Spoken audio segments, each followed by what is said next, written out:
Welcome, welcome, welcome, everybody. We got another live interview here with Harrison First. Tuning in, man. I am super excited to have you here. I was very happy to hear the song. How you feeling today? Well, I'm feeling good. I'm feeling good. Like I said, a little under the weather, but good spirits, man. Love to hear it. Love to hear it. I love the lighting and the ambiance you got going in the background. Looks like a whole vibe. You working right now? Always, man. Yeah. I'm in the studio right now. I'm in the studio. So I was out yesterday, having a little pity party because I was sick. And I woke up today, took the Ava. I said, bro, you got to get into the studio. So I was working on some new tracks. And yeah, just trying to stay active, bro. I know how it goes. I know how it goes. So we went live yesterday with the song "You." We're gonna talk all about it. And then as far as I know, that like we're actually on DSPs and streaming this Friday, right? Exactly. So NFT version of it went live on Monday. And then today, I break the news here, doing a free mint with Showtime NFTs, just of the cover art. And then on Friday, it's live on all DSPs. Love to hear it. Love to hear it, man. So, as you guys hear right there, so if you pull up Showtime, anybody that catches this between now and the time we go live on Friday, pull up Showtime, pre-save it, you get a free mint of the cover art. Um, really emphasize the pre-saves. Even if you don't go through Showtime, you can still pre-save it. It helps everybody out quite a bit. Um, I want to get into the music a little bit. And I'm just going based off of what you've dropped on sound specifically, is a very different feel from everything else on here. And you talked about it on here that you're trying a new concept that you're calling energy spaces. Talk to me about that. What's that mean? Yeah, so for this EP, um, what I want to focus on is affecting people's energy via, the mood of the music, the tempo, the key, and then identifying what colors are associated with that style of music, and then trying to theme it that way and seeing if people are affected in the way that I think they'll be affected when they listen to certain types of songs that I'm going to be dropping on the EP. And then as it relates to, the types of songs that I dropped on Sound, I actually did that. I did that on purpose. It was like by design. The music that you might hear on Sound or any other NFT music NFT platform could be a bit different than what you hear on Spotify or on any of these other DSPs. And that's just because I feel like I'm able to create more freely when I am, creating music NFTs as opposed to when I'm doing things, elsewhere. So that's kind of been like why I think a couple of the drops might have been like Afro fusion, Amo piano fusion with like some urban elements. Some has been like some uh my friend Enjol or Black Man who's rapped on a track where it's like super hard raps, but it has like orchestra and trap drums behind it. So the stuff on sound it has been like quite interesting, and I have been getting good feedback, which allows me to know that oh, people really they like this type of thing. Okay, then I'm gonna make this type of sound maybe a priority. Yeah, no, it shows the range, and I think that's super cool that you're able to range of it. I was a fan of 47. Yeah, like you said, it comes in hard. Tra is like crazy, like this stupid energy for that. You also is there's a lot of energy in it, but it's a different kind. Like it feels different. So, um, what was the mood? Like I know that you were trying. You want to see how it affects people differently, but you know, can you recall like the mood and like what you were feeling at the time when you came to be For like any of these songs. for you specifically? Oh, when I how I felt when I came to be. No, no, no. That's a The song you. oh you see I'm Sorry. my own song titles confusing me. No, that one is it's a this is the direction that I think I'm gonna be going in. This is gonna be like this is stage one. So I'm gonna look at this in stages of four. So this season or this stage right now is gonna be rhythmic type of drums that people can dance to, but it also has like this emotional undertone to it. and I want to be able to DJ these records. You know, some of the records I have in the past are like songs, and I wasn't able to really like DJ these songs and fit it into my sets. So, like with you, what you're getting is like a prelude to the vibe that I'm going to be going with for the next couple of months, 3 months. And with this record, I was really vulnerable. Like you'll hear in the beginning is like a little vocal sample that I chopped up and used, and the drums having it like Jersey club drums or Jersey club beat. I'm from Jersey, so I wanted to be able to incorporate that into my productions. And then I use real audio from you know clips that a particular person doesn't even know that I have of her. But it was like an intimate moment, and it was actually an enjoyable moment too, with some people, if you could hear the clip with people in that clip. So I started sampling myself as well from just stuff that I found on my phone, and I'm really happy with this song. Um, like for me, I think I've been able to find certain people that like certain songs. And then obviously certain people don't like these songs, but it's like sometimes it does well, even though like my friends or something might not like the song. But this with this song, You, I found that like my friends do like it and people in my close circles do like it, as well as the people who have really received my music in a positive light in the past. So I like this record. I'm even excited for the next one too, but I gotta focus on You right now. Yeah, yeah, yeah. No, I feel you.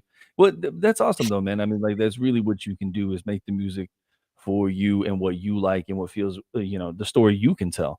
So I love the idea of the seasons that you mentioned on there. Is that part of like you had mentioned an EP earlier? Is that part of like the EP rollout? Like it's like a story of seasons? It's a story of colors. It's a story of colors. So you'll notice that the theme for this one is pink. So like if people see some of the press photos like on my IG, I'm posting more stuff and stuff on Twitter. Like it's like a pink scarf, even got my neck painted like pink.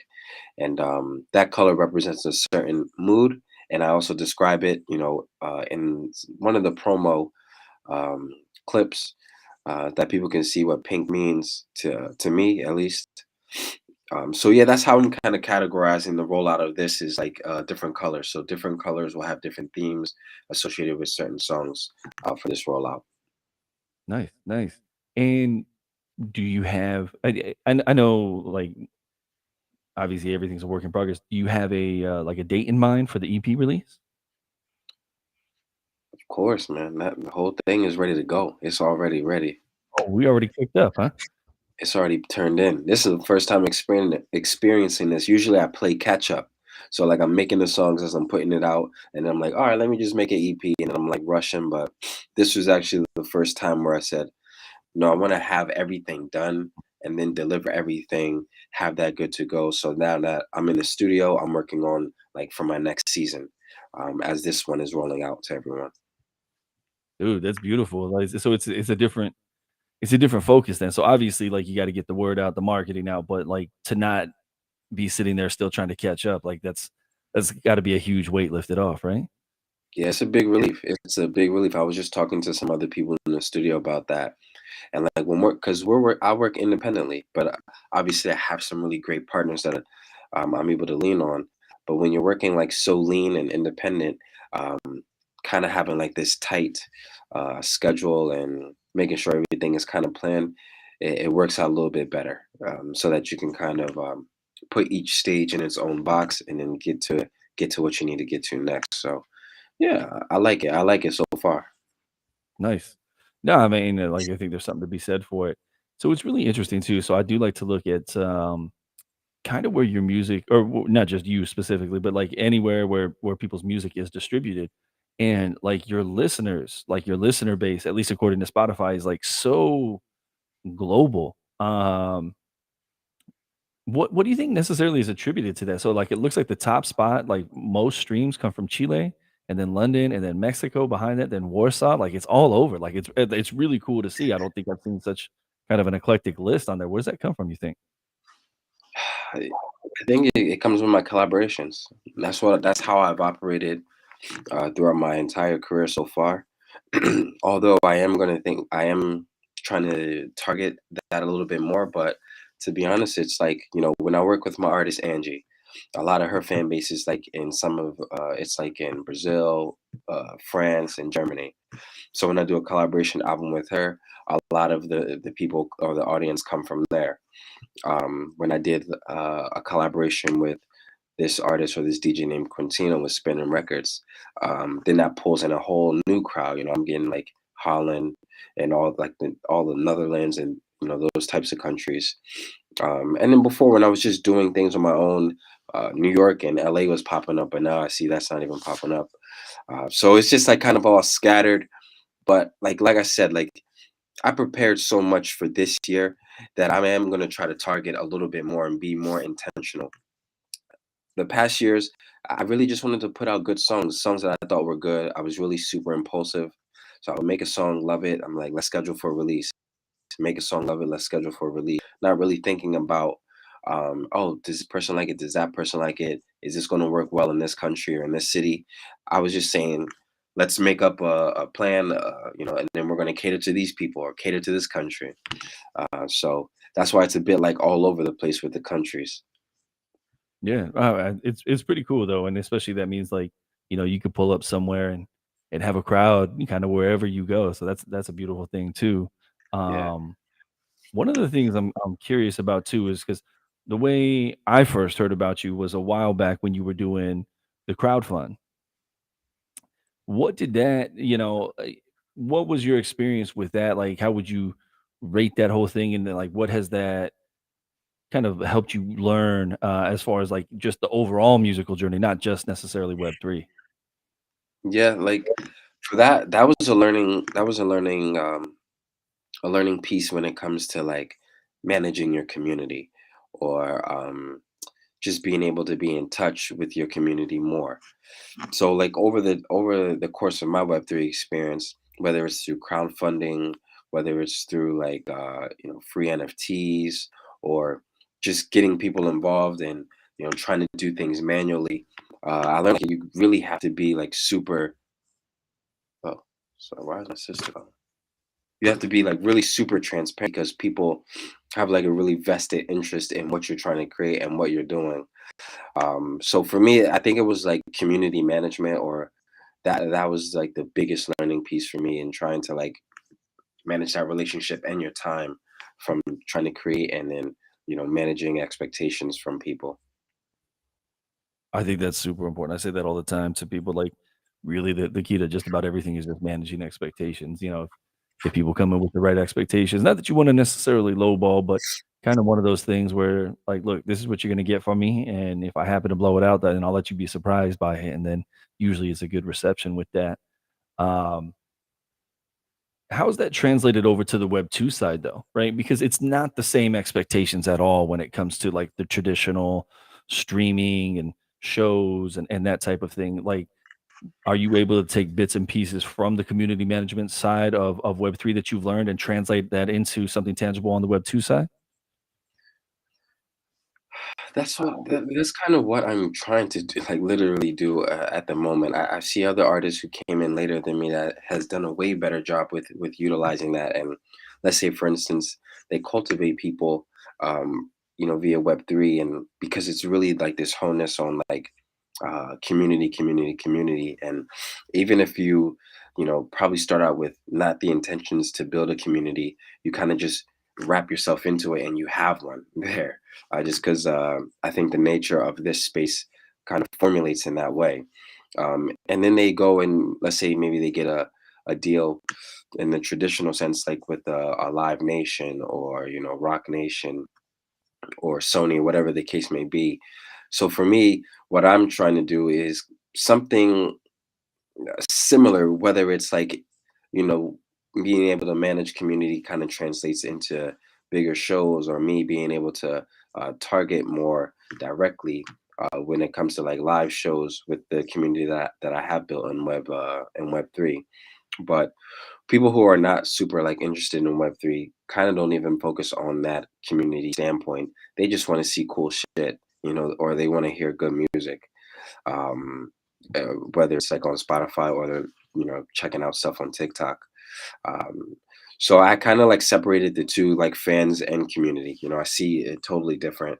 It is totally different.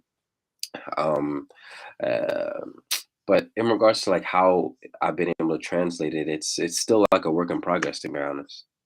Yeah. Well, I mean, and I think that's fair.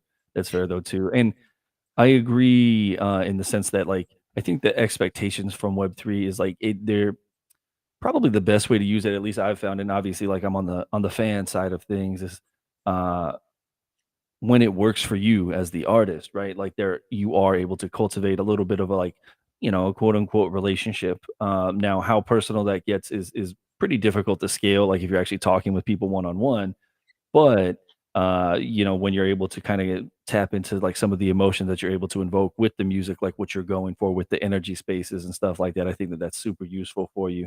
Um, I love to see it, and, the fact that I'm even sitting here talking to you, like, it it's a big win for me, man, like, I'm a fan of just like you said, I just wanna hear good shit.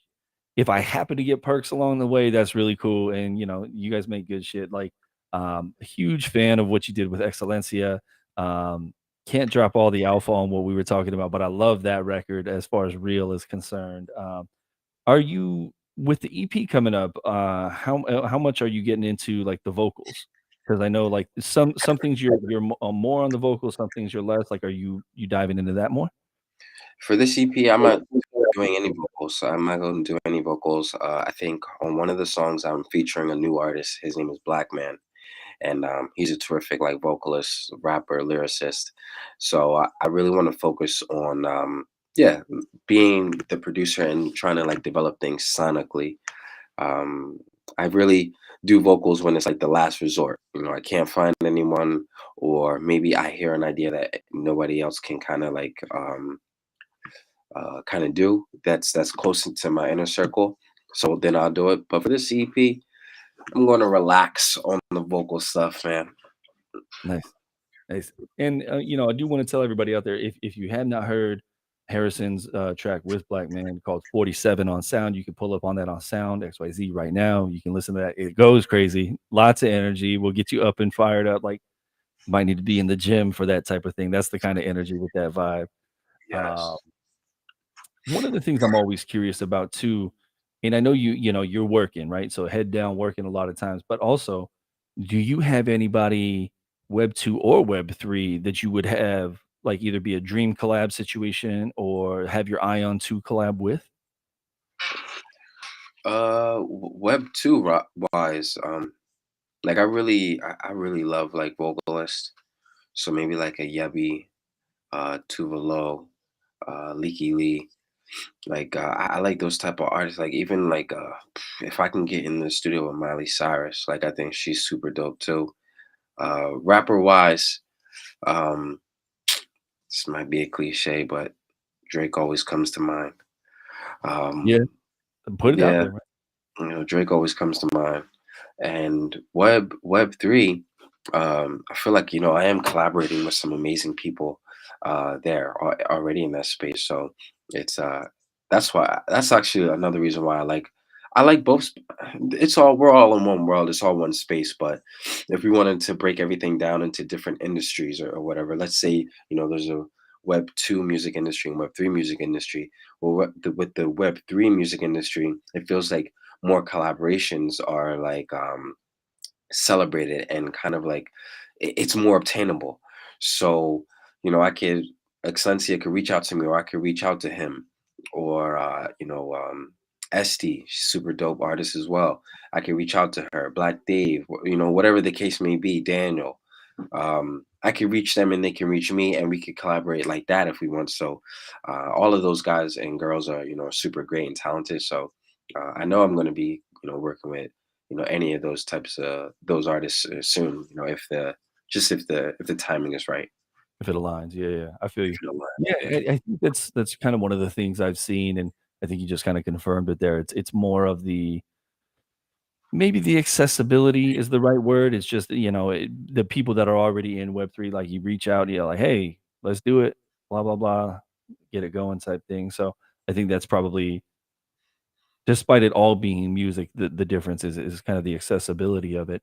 Um, Do you ever hit any of like the ETH conferences or any of like the NFT NYCs, anything like that? Yeah, I did NFT NYC. That was an amazing experience.